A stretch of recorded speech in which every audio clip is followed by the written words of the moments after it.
right, so before I proceed, I know I wasn't I wasn't scheduled for yesterday, but I actually joined in because I wanted to listen to the speakers. And the sessions were brilliant. I must confess, I joined because I was hoping to see some expo that I could use for my own presentation today, right? What I've noticed is that everybody has been talking about, what has been done in the Western world, you get, and all that. And that's all well and good, you get. But what really matters is the learnings that we take from it. So I'm not particularly going to focus so much on a review of what has been done by other people, but I'm going to focus a lot on a review of ourselves as creatives and how we can navigate this new normal that we find ourselves in. So I'm going to be talking more about how the trends of now, or how the new normal is shaping the trends of now. For that, I have a question. I know that no one can answer, but I just want you to internalize it. So my question is this: what if a fish can't swim? I mean, that's weird, right? Fishes are meant to swim, right? So we're going to be answering this question in a bit, but let me go on to the next slide.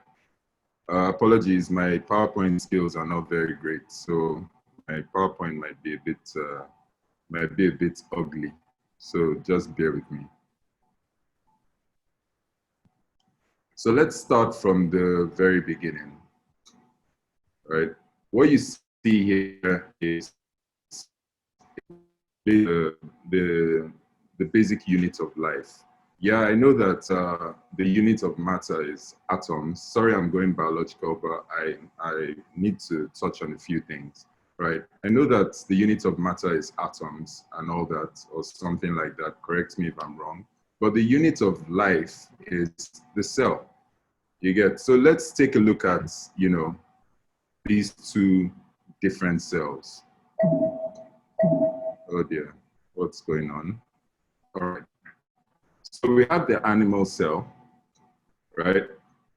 And we have the plant, the fish cell, actually. So what exactly, if you look at these two cells, you find that both of them actually, even though they belong to two different organisms, right, they actually have some similarities. You get, they're basically similar. You can see that both of them have a cell membrane, both of them have the nuclear membrane, both of them have the nucleus, both of them have the cytoplasm, and then they have the other details, the DNA, mitochondria, and all that, right?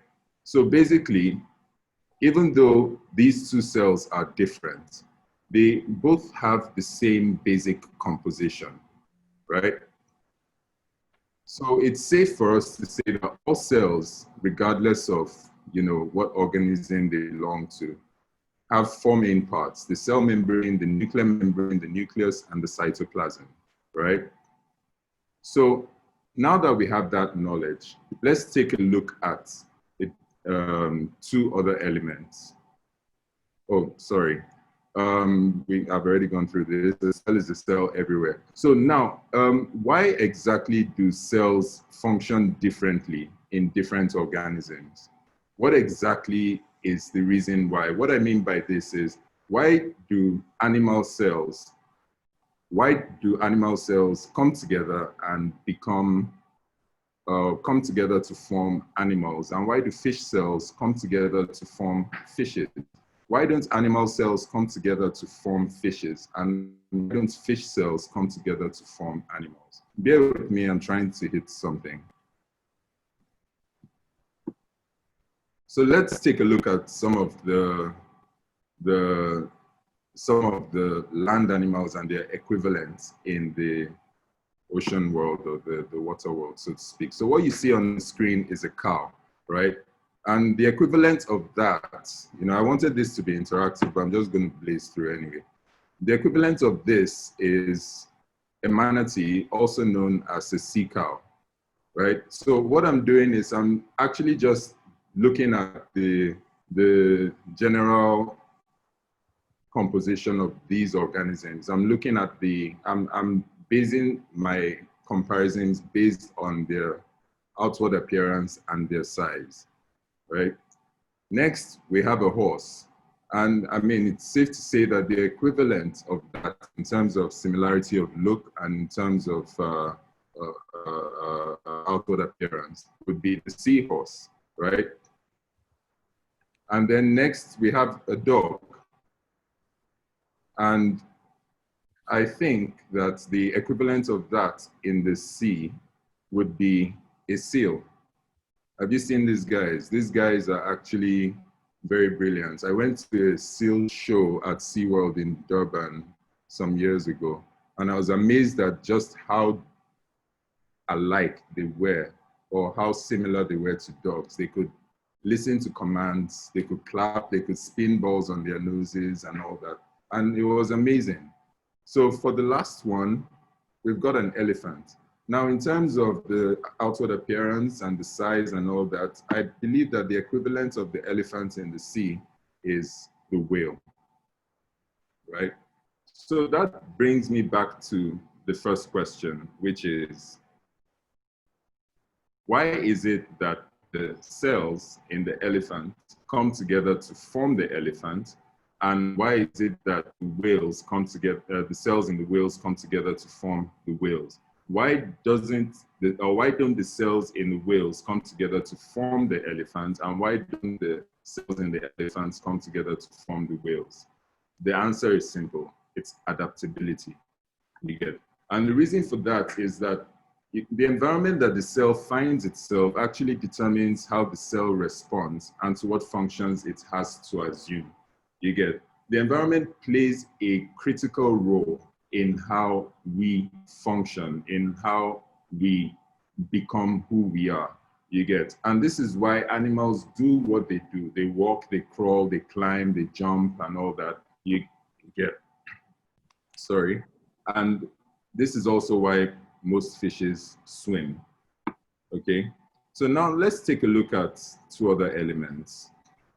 Let's take a look at organism versus organization, right?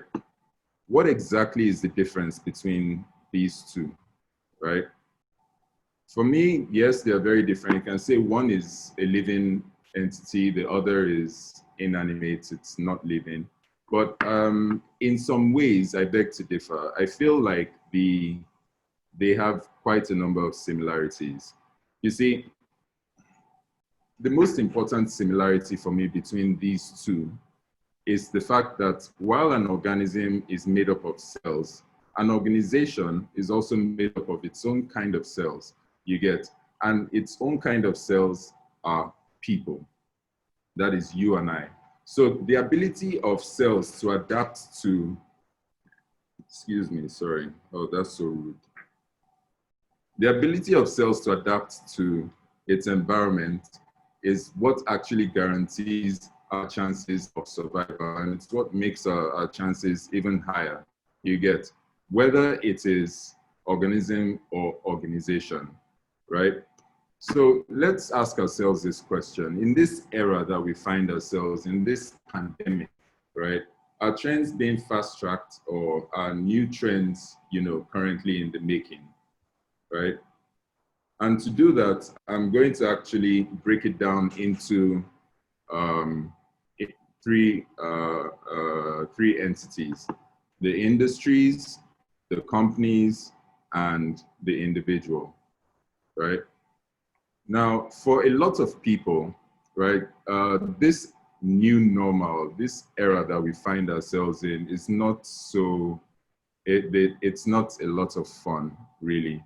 You get, for a lot of people, they would call it a pandemic, they would call it a disaster, they would call it a natural hazard and everything and all that. But my partner and I have a different term for what is happening right now. And that is, instead of it being a pandemic, instead of seeing it as a pandemic, what we are seeing, or what we choose to call it, is the digital accelerator. So to many, COVID-19 is a pandemic, but to the wise, it's actually a digital accelerator. I'm going to explain what I mean by that. Digital actually imitates life, right? I know the saying goes, the actual saying is art imitates life or life imitates art and all that. But in this era that we find ourselves in, digital actually imitates life. And why is that? It's because now that we have limited access to the activities that we usually do on a normal day, right? What's happening is that we're trying to regain some sense of normalcy of our usual lifestyle through the digital space. So that's why you have, virtual concerts that suddenly have become the norm of the day. That's why you have drive-through movies now. Things that were not so popular are suddenly becoming popular. Cinemas are now moving to the virtual space. Shopping has virtually moved online. Meetings are now virtual. You and I, a few months ago, we probably would have been in the same physical location, and I would have been sitting either amongst you or standing in front of you or something and taking this presentation, and you would be asking me questions that I probably would not be able to answer. But things are changing. There is a higher dependence now on the digital space to regain some sense of normalcy. And a lot of industries, companies, are beginning to hop on that trend, right? So let's start with the industries. Remember, I mentioned three entities: the industries, the company, industries. And as a case study, I'm going to look at entertainment, being music and movies, right? So for music, I mean, we're familiar with these guys, the iTunes, the Deezers, the Spotifys, and the YouTubes, right? They've actually been at the forefront of digital transformation even before the pandemic, right? They were one of the first to begin this. But with the pandemic, you find that consumption rates have actually soared. Now, like Uzo rightly mentioned, people are actually needing to consume more content. So content more than ever is now the ruler. It's now king. So consumption rates have soared on these platforms and all that. And what that means is that the platforms can't stay the way they were. They've had to evolve. They've had to pivot, right? So for instance, if you look at iTunes doesn't just, what's the word? It doesn't just show you or give you access to music. It does a lot more now. It gives you access to music. It gives you access to music videos. It gives you access to the lyrics of the song, and all that. YouTube, for example, was pretty much just, a hub where people could come in and, drop their content, their video content, and others could watch and everything. But YouTube too has pivoted, and it's pivoted into YouTube Music, which I want to believe is doing very well because it's now encroaching the iTunes, Spotify marketplace and all that, right? So now let's take a look at the movie industry, for example, right? We have the Amazon Primes, we have the Hulus. I mean, we've had all these platforms for a while: the Hulus, the Amazon Primes, the Netflixes, the what do you call it? The HBOs and all that. They've been there, okay? But for the purpose of this presentation, I'm just going to talk about the two most popular in Nigeria, which are DSTV and Netflix. So let's take a look at DSTV, right? Now, when DSTV began, it was a breath of fresh air. I don't know if a lot of you remember those days when we would rush back home from school just to sit in front of the TV at 5 minutes or 10 minutes to 4 p.m. And what we were doing was basically just waiting and watching that multicolored screen and anticipating anticipating the children's bells that was going to start by 4 p.m. And at that time, I don't know about you, but for me, there was no time after that. I mean, how do I put this now? English fails me. At that time, I was never happier. I was so happy. That's what I mean. I was so happy anytime I heard the national anthem beginning. Dun, dun, dun, dun, dun. You understand? And all that, because I knew this was what was going to come. But if you notice, they already had a schedule. You get. So essentially, what local TV was giving us was pre-programmed content. You get. Now, DSTV now came on the scene, and DSTV brought a breath of fresh air. You get. Although what it brought was still pre-programmed content, right? But it gave us a lot more content. So you see, the truth is we've actually been crazy for content for a long time, even before digital became a thing, right? Now, DSTV gave us a lot more content, and that's why a lot of our parents then, you know, gravitated towards DSTV, because then we didn't have to just sit and watch the network news or what they call this news line that happened on Sundays and all that. We could actually watch CNN, Fox, and all that, everything, and that was a breath of fresh air for us. But underline the keyword, pre-programmed audio-visual content, right? We had no choice. It was like on a food roster, what we get is EBA. Today, EBA. Tuesday, EBA. Wednesday, EBA. Thursday, you get, and you had no choice. Maybe your passion is, or your favorite meal is actually rice, or maybe you feel like eating rice, but you can't eat rice because EBA is what's handed to you anyway. So guess what? Consumers had no control. Then what happened? Netflix came on board. Now, Netflix came on board and gave consumers what DSTV could not give at that time, which was control. You get, so consumers could actually choose what they wanted to watch at any point in time, right? And people began to gravitate towards Netflix, right? So what happened? DSTV pivoted as well and adapted to offer control. Sorry, excuse me. It's not COVID, don't worry. So DSTV adapted to offer control, right?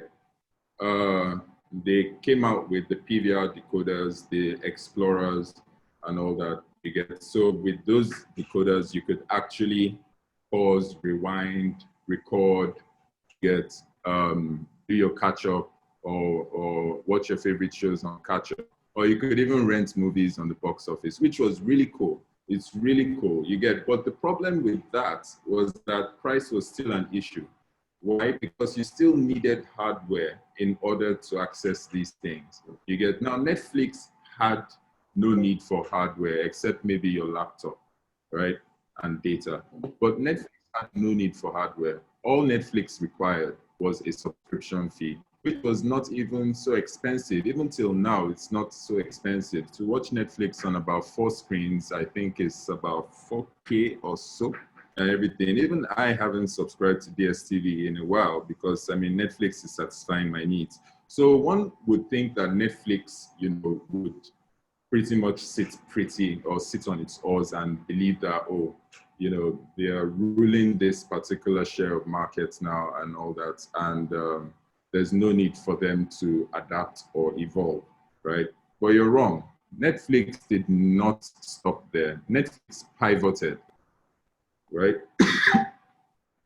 And it pivoted from being just a content distribution hub. I didn't understand that. Sorry, I'm not talking to you. What's your problem? Huh? Sorry, it's Bixby. So Netflix pivoted from just being a content distribution hub, right, to becoming to also delving into content creation. So all of a sudden, we started seeing things like a Netflix original series. You understand? And you would think that, okay, that would be the end of it. I mean, they've encroached, they've encroached into the movie space and the MGMs and all that. They've done that. But to be honest, they didn't stop there. You get? They came up with something else which actually which actually has more relevance to what we are, or the situation we are currently in at the moment. And that is the Netflix party. The Netflix party is pretty much the cinema experience in your home or wherever you are. You get? Now, because of this pandemic, right, we're not able to go to the cinemas. We're not able to socialize as much as we would have loved to. You get? But Netflix created a platform where you and I could be in different locations geographically and still be able to watch the same movies real time and still talk and communicate as though we were in the same living room or in the same cinema hall watching this same movie. You get? And it could have as many participants as possible. In fact, the more the merrier. So it actually brought the cinema experience into your home. Right? And that's what it's been with different industries, the transports with Uber, Bolt, hospitality with Airbnb, etc., and all that. There's been a lot of creativity, coming out because of the need, right, to adjust people's lifestyles from what they used to be to what they have to be at the moment. So there was already a gradual shift in how the game is played. And this is why we call the pandemic a digital accelerator. Because see, it's not like these platforms did not exist at that time or before the pandemic, right? It's that the platforms not only have pivoted, but even the dependence on those platforms have increased. So the pandemic has actually accelerated the dependence on the digital space. It's accelerated the dependence on the process. Who would think that right now companies would be companies would be operating remotely? Who would have thought that? You get? But that's it's just becoming a normal way of life right now. Right. So to understand the marketing communications industry, let's delve briefly into company operations. So for the companies, right, according to the Harvard Business Review, I was reading an article on that, and a few facts there struck me. One is that 14% of companies actually outperform, both historically and competitively because they invest in new growth areas. It's sort of sad that, the percentage is actually low, you get, but that's really because only a few companies are willing to be bolder and chart new terrains or pivot, in other words, right?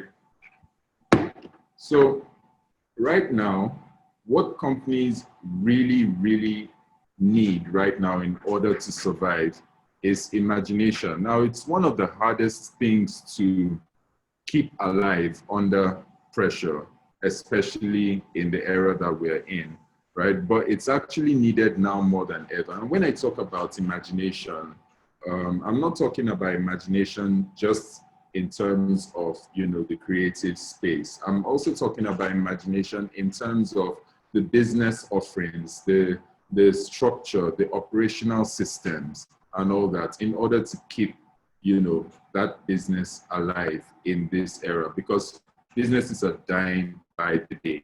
Now, one thing that businesses do, right, or there's a metamorphosis, so to speak, You get when a global crisis hits, there's a metamorphosis that businesses undergo when a global crisis hits. And the first thing they do is first of all, they rapidly react and defend their market. You get. I didn't understand that. I think I'm going to have to switch this guy off. He's not minding his business. Sorry. Sorry about that. All right.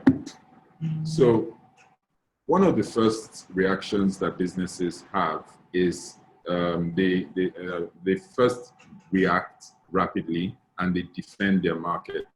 They defend their market share, they defend their relevance, you know, in the lives of their target market and all that. Now, it's not a bad thing to do, really, because it's just a natural knee-jerk reaction. If somebody dumped you in a large body of water, for example, the first thing you're going to do is you're going to trash about. You trash your arms, you know, sink, come up, trash and everything. Why? Because you're trying to survive. That is your first reaction. You get, so that's where you see, you know, budget cuts, you see salary slashes, you see companies reducing the number of staff members that they have and everything. You get, those are rapid reactions that need to be taken in order for them to survive. And unfortunately, advertising is one of the industries that has been hit the hardest by this, because a lot of companies have cut their advertising budgets. You get, in order to be able to save the money they have, because they can't predict what the future is to hold. You get. Now, the next stage of their metamorphosis is that once they start to get used to the environment that they find themselves in, the new environment that they find themselves in, they start to implement plans, you get, to endure the anticipated recession. You get, because they know that, okay, now with the pandemic that we have, the economic is going to experience a downturn. The global economy is going to experience a downturn. You understand? I mean, the aviation industry at the start of the pandemic lost over $13 billion. That's huge, man. You get, and that's just for one industry.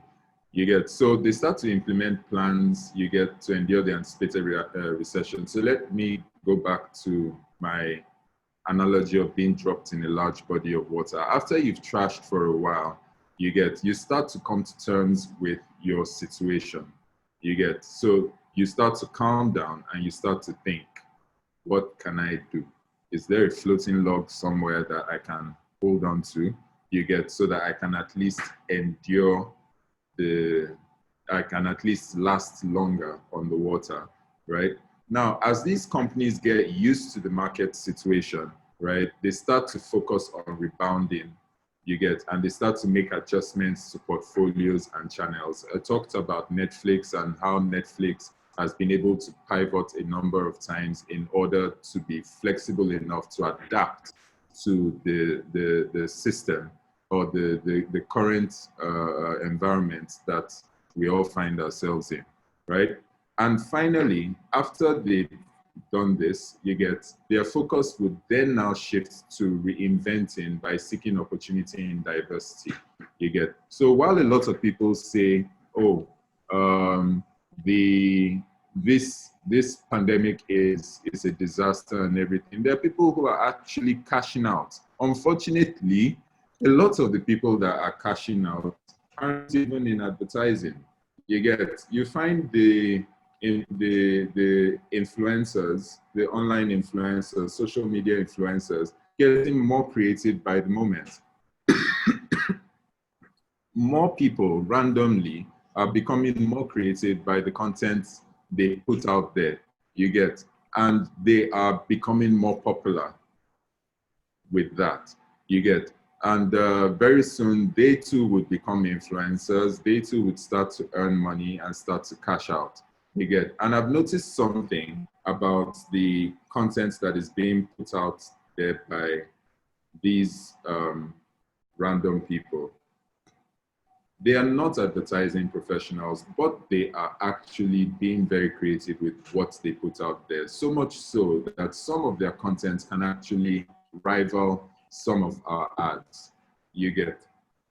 And that actually should make us ask ourselves a question. If we are the professionals you get in advertising or marketing communications, so to speak, then what are we doing? You get to gain control of our industry and steer our industry in the right direction instead of or instead of letting it be bashed by the current environment. Now, we've talked about the uptake of, virtual interaction platforms. Platforms like Zoom, Google Hangouts, Microsoft Teams, they've suddenly become the order of the day. You get, as Uzo mentioned rightly earlier on, he talked about working from home. This was something that was a dream for a lot of us. You get, back then, we would go to the office and we'd be like, man, do we really have to be in the office? You get, can't we just do this thing from home? After all, it's just for us to be able to send emails, to be able to communicate via phone or via WhatsApp or whatever and everything. Can't we just do it from home? Well, guess what? We're doing it from home now. And from the reports I'm getting, a lot of people actually do miss the office because now they don't really have a schedule of their working hours, a fixed schedule. They pretty much work randomly throughout the day and all that. So it's a bit more tasking, it's a bit more difficult. But that's not the point. The point is that companies have started relying a lot on these things, you get, or these platforms, right? And the global pandemic has created, like I said, that unprecedented shift in the dependence on these platforms to new their organs. Because we need to adhere to the social distancing rule and everything, it's very difficult for companies to actually bring staff members together under one roof. So the next viable solution would be these virtual platforms.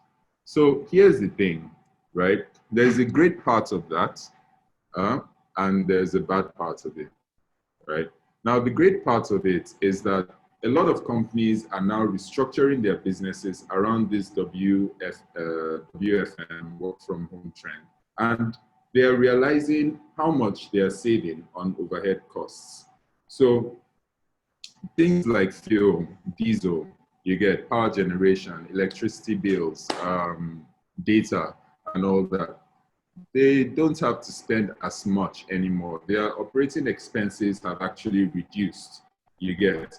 So in other words, they are spending less to keep the company alive. And by my estimation or my prediction, I think that some companies, and when things, by the grace of God, finally revert back to normal, some companies are not going to want to revert so quickly back to the way things were pre-COVID. And that is evident by, Twitter putting out a memo that stated that 3/4 of their staff members would now permanently work from home. You get, so that's the great part for companies, right? They don't have to spend so much. But the bad part, well, the bad part actually depends on you. You get, it depends on what you have to bring to the table. You get, so companies are, yes, like you said, companies are realizing that they can actually cut costs on salaries and allowances, but they're also realizing that they don't need to have bloated staff numbers. So you find a lot of companies, switching to lean, mean teams, you get, and all that. And that actually puts a lot of, the onus, that actually determines what your stand in the company would be. You get, what I mean by that is what you have to offer You get, it's what determines your value in the market, in the job market. You get, and I'm going to get to that soon, right? Now let's look at Marcom's advertising. Now the keyword is innovation. You get, but what I've noticed, a lot of these things are actually my opinion. A lot of what I'm talking about are my opinions. Feel free to disagree with me if you want. You get, the keyword is innovation, right? And we've sort of bastardized what innovation actually means. I mean, like maybe bastardize is too strong a word, but we've used it very loosely. You get, you say, oh, we want to create innovative stuff, innovative stuff, innovative stuff. But guess what? When a client comes to us for solutions to their marketing communications problems, we most likely go back to them with the same old, you get. But you see, the current reality that we find ourselves in is not going to allow such to happen as frequently as it used to. So what you find now would be that ad agencies would actually stop being ad agencies, you get, and they would start to become human-centered experience companies. What that means is that they're going to be selling experiences on two levels: brand experiences, which then lead to customer experiences. You get, ad agencies, clients right now are not looking for splinter agencies. What that means, or what I mean by that is, when a client wants to have, or when a client has a media brief or a need for some media strategy, they go to a media focused agency. When they need digital, they go to a digital focused agency. When they need advertising, they go to an advertising focused agency. And when they need experiential, they go to an experiential focused agency. But right now, remember, marketing spend has been slashed for most of them. You get. So what's happening right now is that clients are no longer willing to spend double or triple their budgets anymore. It's like going to a store, you get, and you want to buy a unit of one item. That's you want to buy the unit of an item. You get, now that unit comes at, say, maybe 15 naira. You understand, right? Or let me use the local marketplace, for example. You want to buy a unit of maybe a tomato, and one tomato makes, say, 10 naira or 20 naira. So don't go to the market though, so I don't know the prices. I'm just giving examples. You get. Now, that unit costs this amount, right? But what you find out is that people usually buy in bulk, because a natural discount always comes with buying in bulk. So that same philosophy actually applies to companies right now in this era, because now they don't want to buy in units. They don't want to pay in units anymore with different agencies. They'd rather just consolidate all their expenditure in one agency that can offer multiple services, you get. So they don't have to suffer multiple billings anymore, right?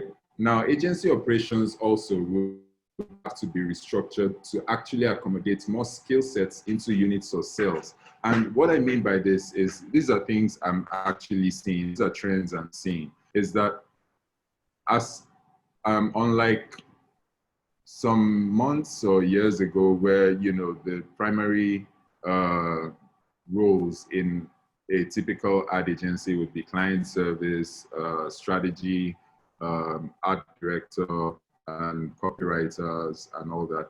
Right now, you find agencies hiring more skill sets. You have agencies hiring content managers or community managers. You have them hiring tech. You get. You have them hiring different kinds. I mean, production managers, directors. You get people that can direct their TV shoots and all that, so that they too don't have to be paying in units. They too can consolidate and also, make more of a profit. So now there is a point of convergence where one creative company can offer the customer, that's the client, you get experiences from just about every touch point. You get, whether it's advertising or media or digital or consultancy or strategy, name it. And this now brings us to the most important element of all, which is where I've been trying to come to for a while, the sell of the organization. You see, we, the people, are actually, without us, there is actually no company, there is no agency, there is no organization. We are the cells. We are the ones that actually keep the agency alive. You get.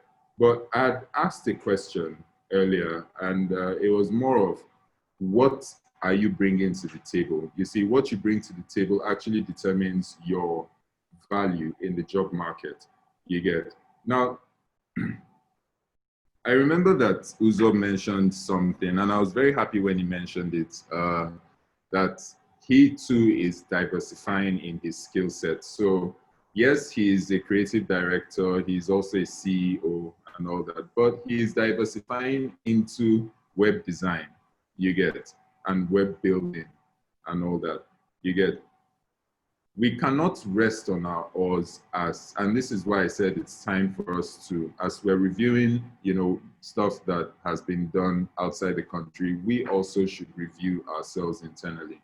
Now, who are we internally? We cannot rest on our oars and say, oh, I am a copywriter, I am an art director, this is my core strength, and that's what I'm going to stick to.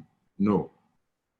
Me, that I'm sitting here, you get, talking with you, I'm a concept developer, I'm a writer, I'm an audio editor, and to an extent an audio engineer as well, you get, and I'm also a producer, both for music and for TV, you get.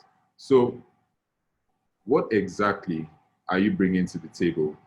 Those things that you're bringing to the table, how relevant are they in this current reality that we in? Are becoming what I'd like to call a dinosaur? Now, a dinosaur is actually, the dinosaur was actually the ruler of the forest at that time. You get the supreme predator, you get, and all that, fearful, fearless, and every animal or organism was scared of it because, hey, I mean, it's a dinosaur, you understand? But guess what? They're obsolete at this point, right? Now, being obsolete as a dinosaur doesn't quite help the dinosaur's reputation, does it? Because yeah, if you were a former champion, that's what you would be, a former champion, not the current champion. You get, all you would have would be a legacy. You get, but are you building new legacies, or has your legacy stopped? So let's go further, right? So essentially what I'm trying to say is that we as creatives, you get, we call ourselves creative badasses, but maybe it's time to step up to that name and actually be badasses at what we do. So let's do some introspective, introspection, so to speak. Sorry, English fails me at the times I need it the most. Are you a digital strategist that only does digital strategy?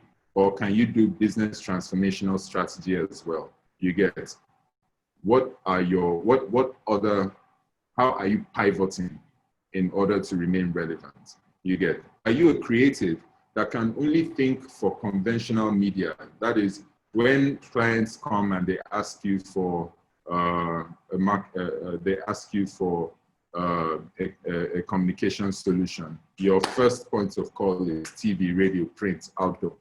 Or are you thinking about how we can go a bit further? I mean, in the space of virtual concerts, I mean, everybody has been doing the same thing, same. So what was initially innovative has become regular, virtual concerts, you get. But for those of us that were aware of it at the time, and those of us that are aware of the game called Fortnite, there was a time that they actually held a virtual concert in the game.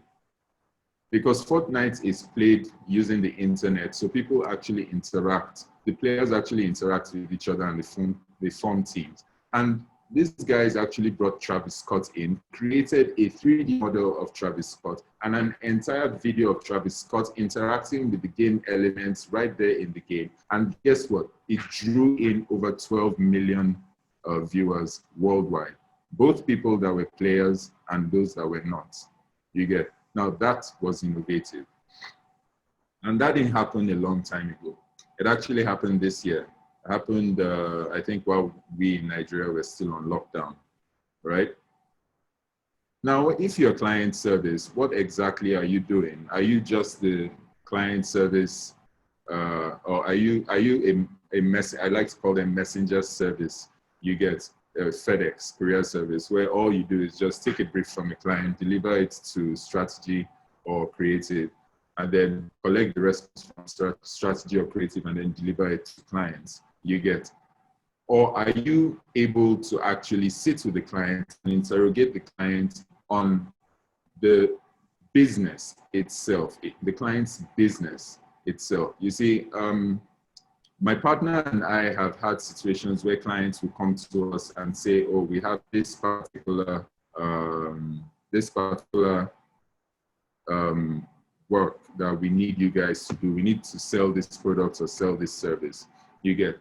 And what we do usually is we first of all start to interrogate, you get, the back end of the service, and also maybe the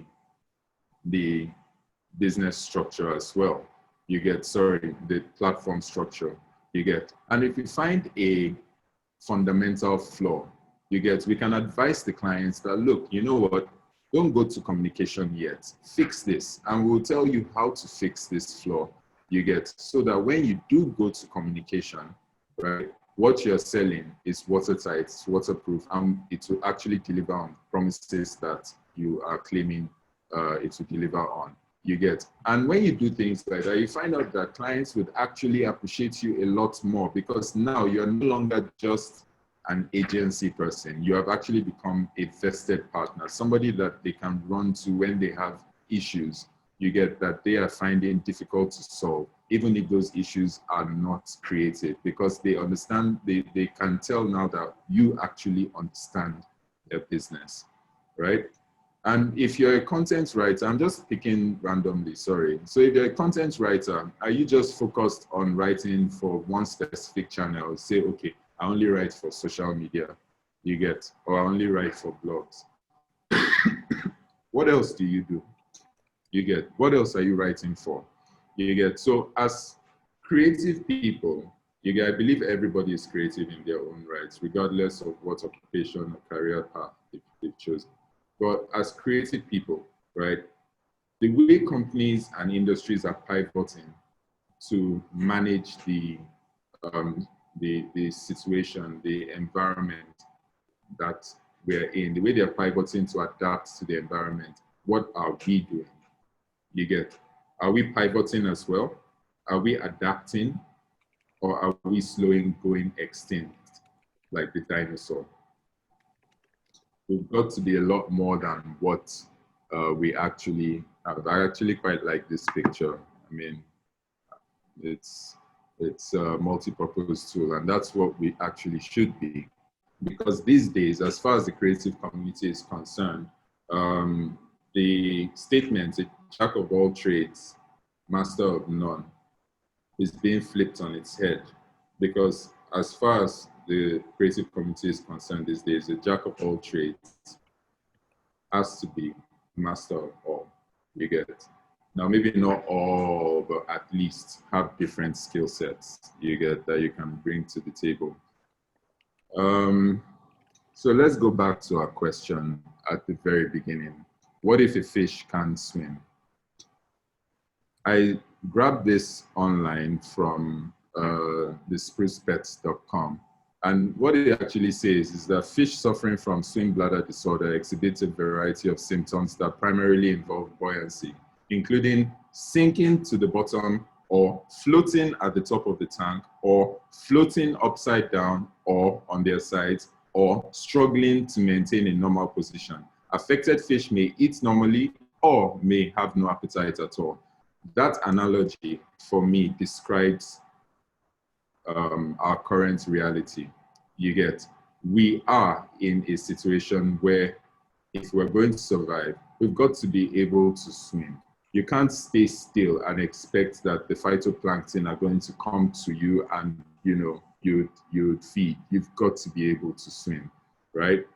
Now, COVID has actually thrown us into a white ocean. Thankfully that it's a white ocean, because a white ocean actually is, it has more opportunities.